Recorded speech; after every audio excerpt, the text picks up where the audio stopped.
RFI et France 24 présentent Mardi politique.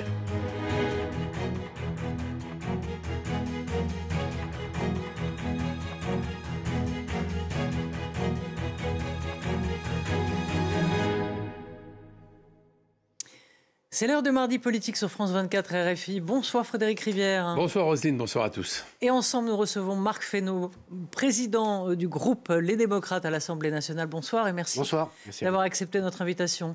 Alors ce matin, un drame s'est produit dans un collège de Haute-Marne. Un jeune de 14 ans a poignardé à mort une surveillante alors qu'il y avait à l'extérieur de l'établissement une fouille de sac. Une minute de silence a été observé à l'Assemblée nationale. Le Premier ministre François Bayrou a dénoncé une décomposition de la société. Y a-t-il une réponse politique à donner à ces événements beaucoup trop fréquents ? Il y a par nature une réponse politique à donner. Permettez d'avoir une pensée quand même pour cette jeune femme, sa famille, son petit garçon et toute la communauté éducative qui est de nouveau frappée par un acte terrible. Il y a forcément une réponse politique, sinon nous ne serions pas là. Est-ce que c'est une seule réponse qui peut répondre à ce défi qui est celui multiple de la violence, de l'absence de prise de conscience, de la circulation d'armes, y compris d'armes blanches? Non, il faut qu'on soit tout azimut. Alors il y a le sujet de la circulation des armes blanches. Je dis bien la circulation parce que la détention, vous allez dans n'importe quelle cuisine de France, il y a évidemment des couteaux de cuisine par nature. Et donc ça, c'est pas nouveau qu'on ait ce type de matériel dans les cuisines. La nouveauté, en tout cas ce qui semble se prospérer malheureusement, c'est le fait que des jeunes, parfois des moins jeunes d'ailleurs, s'emparent de ces ustensiles de cuisine pour les transporter avec eux quand ils vont à l'école, quand ils vont à l'université ou quand ils vont dans la rue. Parce que là, on est dans un phénomène qui se déroule dans un collège. Mais enfin, reconnaissons aussi qu'on a eu beaucoup d'actes, y compris dans la rue. Donc on a le premier sujet, c'est comment on fait en sorte, non pas de limiter la vente, parce que ça... c'est ce que dit François Bayrou, il dit qu'il faudrait réglementer et durcir l'obtention des armes blanches. Sans doute pour un certain nombre. Vous le dites, les couteaux de cuisine vont fermer d'arty ou... C'est pas la question de fermer d'arty, c'est que ça a une utilité dans les cuisines. Bon. Ouais. Mais on peut regarder quand même que quand un jeune de 14 ans se présente et ou 16 ans et veut avoir une arme de cette nature, on puisse lui interdire. Il y a parfois aussi des armes qui n'ont rien à faire ni dans les cuisines ni en circulation. Ça, c'est le premier élément. Il y a le deuxième élément, et c'est là que c'est d'ailleurs assez frappant, cette affaire et ce drame, c'est ce qu'ont décidé sous l'impulsion du Premier ministre, Mme Borne et M. Retailleau, c'est-à-dire d'effectuer des fouilles, c'est-à-dire de s'assurer au moins à défaut. Mais c'est ce qui s'est passé. Et la fouille a lieu et l'adolescent frappe cette assistante d'éducation à ce moment-là. Il n'empêche que même si là, on est pris en défaut, on ne peut pas dire le contraire, il est nécessaire quand même de s'assurer que dans les établissements scolaires, il y a plein d'autres endroits au fond. Ouais. Enfin, vous allez dans n'importe quelle grande surface ou grand magasin et les gens vous demandent d'ouvrir les sacs. Hein. C'est pas tout à fait aberrant que dans des espaces qui devraient être complètement préservés, ça puisse se faire. Est-ce que ça suffit? Là encore, non. Troisième élément, il me semble qu'il faut qu'on réfléchisse quand même à une forme de déstructuration, de délitement de la société, parce que la question de fond sur ce fait, comme sur beaucoup d'autres, c'est qu'est-ce qu'un gamin fait avec une arme blanche dans son sac? Qu'est-ce qui meut cette... On dit que celui-là n'avait pas d'antécédent judiciaire. On verra ce que dira l'enquête. Mais il y a quand même quelque chose de curieux. Je suis d'une autre génération, mais enfin, on ne se promenait pas avec des couteaux. Il nous venait même d'ailleurs pas à l'idée, il y a 30 ans ou il y a 40 ans, d'aller au collège, encore moins à l'école, mais ni au collège, ni au lycée, ni d'ailleurs à la fac, avec une arme. Donc qu'est-ce qui s'est passé? Et c'est là-dessus qu'on a un travail, pas seulement de prévention, parce que je n'aime pas trop le terme, mais un travail collectif à mener pour que le rapport à l'armement, arme blanche ou arme à feu, là c'est beaucoup plus réglementé, c'est plutôt la question du trafic qui peut se poser, puisse être fait. On a une société, le Premier ministre a aussi évoqué la question... des maladies mentales. On a quand même un certain nombre de jeunes qui désormais sont en errance mentale. Et donc il y a quelque chose à travailler, parce que je ne me résous pas quand même à ce qu'on dise cette génération est perdue pour la cause. Parce que pour le coup, on les a là.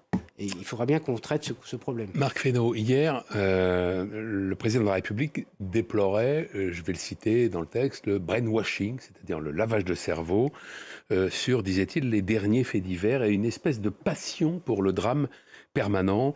Il y a une référence notamment aux émeutes après la victoire du PSG en Ligue des Champions. Et aujourd'hui, après ce drame, il déplore un déferlement de violence insensé. Comment s'y retrouver dans la pensée d'Emmanuel Macron?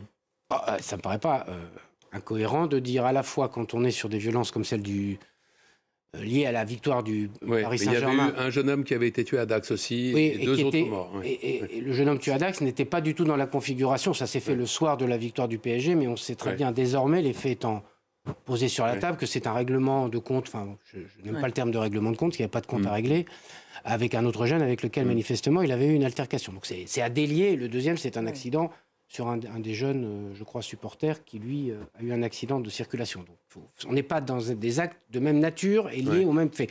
Le président de la République a raison de dire que, essayons de ne pas... Alors, il faut qu'on évoque ces faits divers. J'aime pas le terme faits divers, parce que ça finit par être des faits de société. L'affaire de et les transport permanent d'armes blanches, c'est un fait de société. Et ça, les émeutes qui se répètent. Oui, alors ça, c'est pas nouveau, malheureusement. Ça ne veut pas dire qu'il ne faut pas essayer de les régler. C'est pas non plus un fait divers, en fait. Non, mais il y a quand même un fait de société aussi là qui se construit. Mais reconnaissons que c'est pas tout à fait de même nature et que le président de la République a raison de dire essayons de trouver des solutions, essayons de ne pas simplement cultiver ou la peur ou la passion sur ces sujets-là. Je pense qu'avec raison, on doit essayer de poser les problèmes. En fait, Emmanuel Macron déplorait notamment que les faits divers, en quelque sorte, privent la France de débats de fond, notamment sur les questions d'environnement. Est-ce que vous pensez qu'il faut opposer ces deux sujets ? Non, alors peut-être que j'ai tort, mais je ne l'ai pas lu chez le président de la République comme une question d'opposition. Mais il me semble qu'il ne faut pas que ces sujets-là viennent, et c'est normal qu'ils suscitent plus que l'émotion, d'ailleurs l'indignation de nos concitoyens, mais il ne faut pas que ces sujets-là viennent aussi ne pas poser des questions sur d'autres sujets qui sont le dérèglement climatique et ce qu'il y a à faire pour lutter contre le dérèglement climatique, les sujets de conflictualité à l'extérieur de nos frontières, et pas si loin que ça. Tout ça, c'est des sujets aussi à poser sur la table. Et parfois, quand vous regardez ce qui s'est passé sur le PSG, post-victoire, on a eu la soirée qui était saturée d'images violentes et inacceptables, comme si c'était le fait majeur de la journée, alors que pendant ce temps-là en Ukraine, pendant ce temps-là au Proche et Moyen-Orient, etc. Donc il faut qu'on essaye, comment dirais-je, avec la raison qui doit être de mise, de ne pas dire que ça n'existe pas, essayer de résoudre ces problèmes-là sans oblitérer ce que sont les nécessités des autres sujets. Sur l'environnement, justement, Emmanuel Macron a exprimé sa contrariété après la suspension des primes à la rénovation de l'habitat et après l'abrogation des zones à faible émission dans les grandes villes.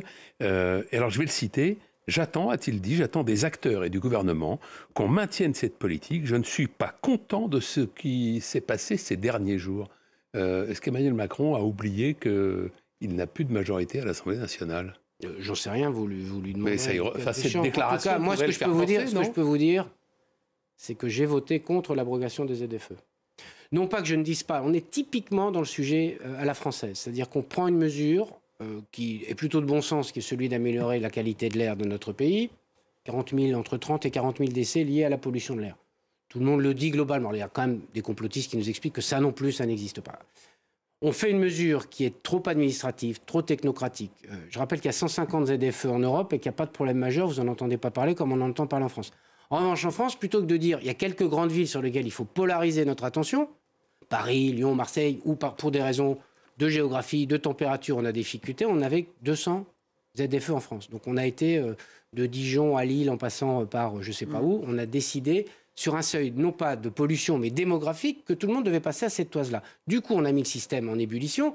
Résultat des courses, la seule solution que trouve un certain nombre, c'est de dire on supprime les ZFE. Enfin, la pollution, elle existe. Ces difficultés-là existent. Et moi, je suis de ceux qui pensent qu'on peut à la fois dire ça ne marche pas comme il faudrait que ça marche, ça met en tension trop. Il y a un certain nombre de nos concitoyens qui peuvent se sentir exclus.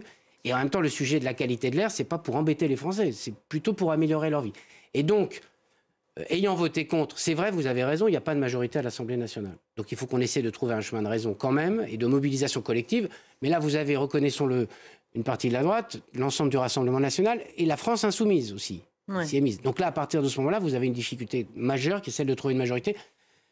Ou une contre-majorité, mais ça n'empêche pas quand même que nous puissions être, non pas gardiens ou garants, mais à dire que c'est pas parce que ça a été supprimé à l'Assemblée nationale, ça n'est pas une mesure sur laquelle il faudrait travailler. Et il y a une ribambelle de sujets de cette nature-là. Alors, le 9 juin 2024, Emmanuel Macron décidait de dissoudre l'Assemblée nationale, et lors du sommet de Nice, le président a affirmé qu'il ne souhaitait pas une nouvelle dissolution à l'Assemblée nationale, tout en rappelant qu'il ne s'agissait pas non plus de se priver d'un pouvoir constitutionnel.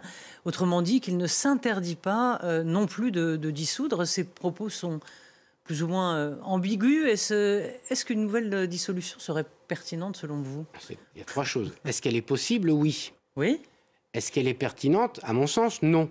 Voilà, mais c'est pas parce qu'il y a voilà, c'est aussi simple que ça. Il y a un outil mais dans les propos d'Emmanuel Macron. Mais alors, pour le coup, peut-être que je radicalise la pensée du président de la République. Moi, je crois qu'il n'a pas voulu dire autre chose que c'est une prérogative du président de la République. Elle peut s'exercer à partir du 9 juillet. Oui. Okay, ou du 7 juillet.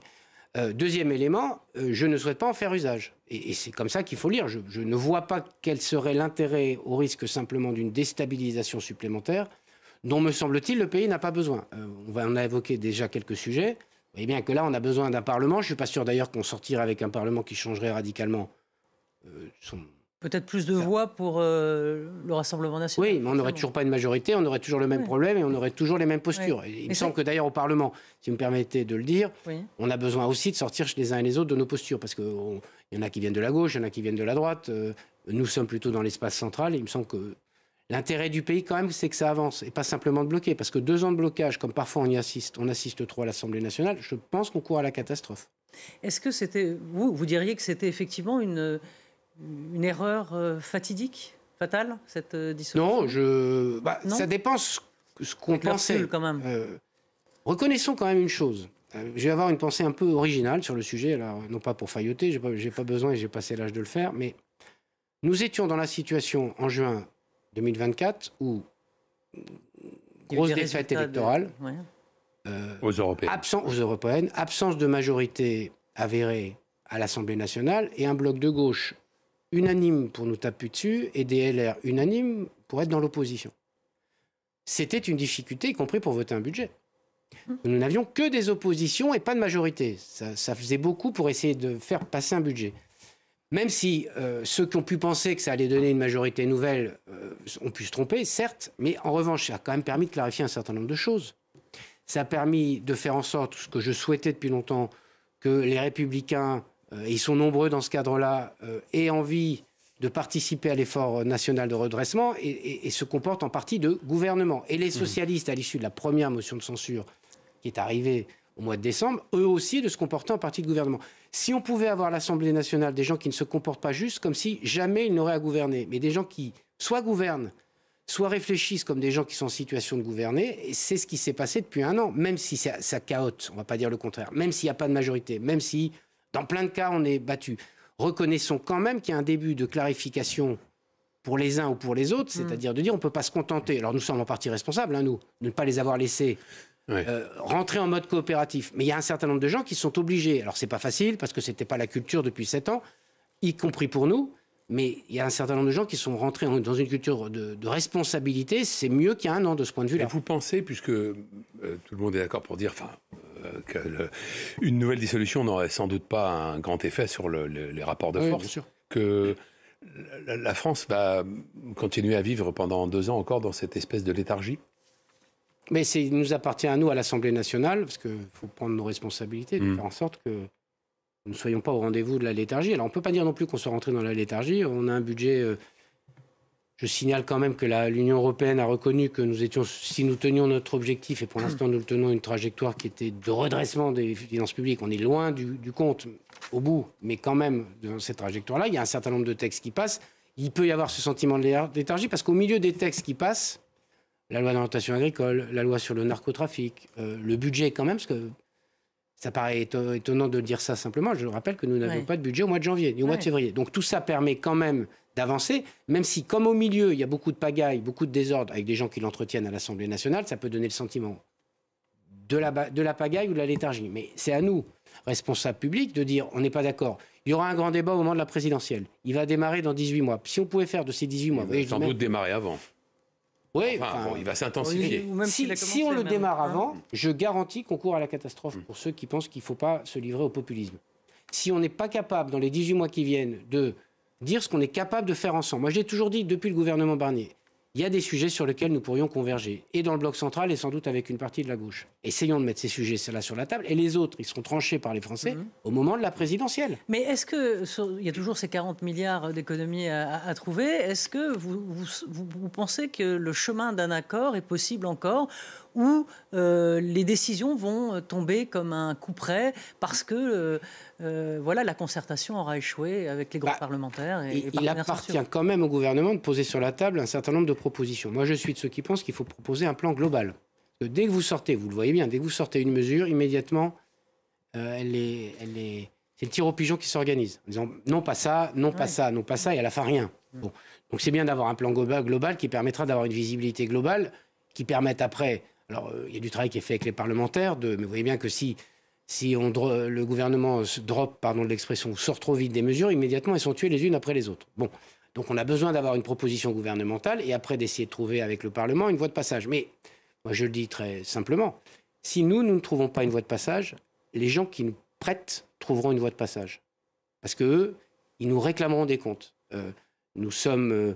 stabilisés en termes de notation, nous sommes stabilisés. Il y a les instances internationales, enfin le... Oui, mais moi je préfère dire ceux qui prêtent, parce qu'on dit toujours le FMI, et comme personne n'aime le FMI, ça fait populaire de dire c'est la faute du FMI. C'est ce qu'a dit Amélie de Montchalin ce matin, ça, que la France pourrait être mise sous tutelle, en fait. Mais quand vos prêteurs n'ont plus confiance dans le fait de vous prêter... Quand on dit ça et qu'on est ministre d'Emmanuel Macron, et qu'Emmanuel Macron est là au pouvoir depuis 8 ans, c'est mettre en cause aussi la politique du président de la République depuis 8 ans. Certes, mais reconnaissons... Le passif, il existe quand même. Mais moi, je ne dis pas que nous sommes exempts de cette dette. Mais on est arrivé, il y avait 2000 milliards, et aujourd'hui, il y en a 3000. Une grande partie étant liée à la crise du Covid, mais vous pourrez reconnaître, par exemple, qu'Elisabeth Borne et le président de la République, si j'ai bonne mémoire, était déjà Emmanuel Macron, a essayé de faire une réforme de retraite où, sur tous les bancs, LR compris d'ailleurs en partie, on a refusé cette réforme qui visait de pousser de 62 à 64 ans, quand dans tous les pays d'Europe et du monde, c'est la trajectoire compte tenu d'une démographie. C'est pas pour embêter les gens, c'est la stratégie de démographie. Ouais. Nous avons un problème collectif, donc je prends notre part d'échec dans cet élément-là. Mais 2000 milliards, 3000 milliards, personne, quand il s'est agi du Covid, nous a dit attention, on dépense trop. Quand il s'est agi, quand il y a eu la crise inflationniste, de mettre en place un bouclier tarifaire, tout le monde disait ah non, il faut pas qu'on dépasse 2 euros pour le carburant, gasoil ou super, il faut pas faire ceci, il faut qu'on amortisse sur le gaz. On est le seul pays d'Europe, ça a coûté des dizaines de milliards d'euros qui avons mis en place ce bouclier. Alors il faut que chacun... nous balayons devant notre porte, mais nous sommes collectivement un peu inconséquents. Vous préconisez quoi, vous, aujourd'hui ? Il faut faire des économies. Tout le monde dit oui, et quand on lui dit ça commence par toi, tout le monde dit non. Ça, c'est un problème. Je suis sûr qu'il y a une conscience collective. C'est comme les éoliennes, not in my garden. Oui, c'est not in my garden. Tout le monde est d'accord. Et donc, on a besoin d'avoir une prise de conscience collective là-dessus. En 30 secondes, le loup n'est plus strictement protégé, il est juste protégé. Ça veut dire qu'il va être plus facile de tuer des loups à l'avenir pour les éleveurs ? Alors ça, c'est un sujet dont je m'étais beaucoup mais en 20 secondes, on va passer d'une logique de plafond de tir à une logique de régulation de population, c'est-à-dire qu'on a un objectif, il y en a 1000, on ne veut pas que ça dépasse les 1000, et il y aura toujours des loups. Moi, j'ai toujours pensé qu'il fallait à la fois qu'on régule et en même temps qu'on maintienne cette espèce qui est assez remarquable. Merci Marc Fesneau. Merci beaucoup. Merci à Flore Simon et à Camille Néran et à toute l'équipe technique. À bientôt.